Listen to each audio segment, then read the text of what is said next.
Chapter 22. Then David said, The house of the Lord God is to be here, and also the altar of burnt offering for Israel.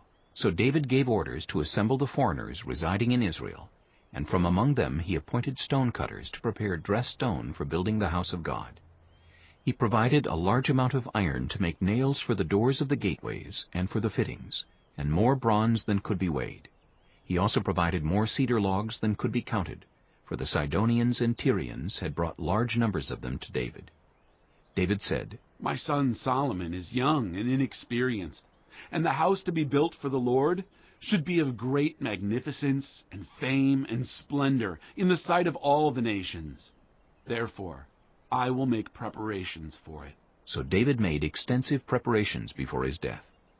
Then he called for his son Solomon and charged him to build a house for the Lord, the God of Israel. David said to Solomon, My son, I had it in my heart to build a house for the name of the Lord, my God. But this word of the Lord came to me. You have shed much blood and have fought many wars. You are not to build a house for my name, because you have shed much blood on the earth in my sight. But you will have a son who will be a man of peace and rest, and I will give him rest from all his enemies on every side.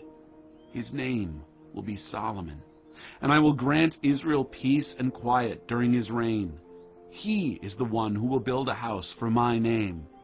He will be my son, and I will be his father, and I will establish the throne of his kingdom over Israel forever.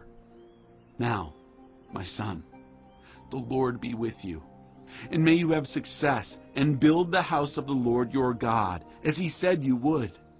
May the Lord give you discretion and understanding when he puts you in command over Israel, so that you may keep the law of the Lord your God.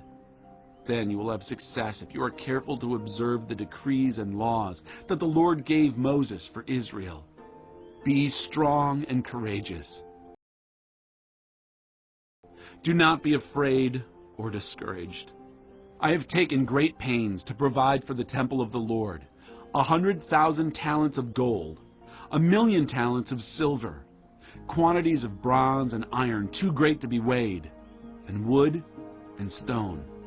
And you may add to them.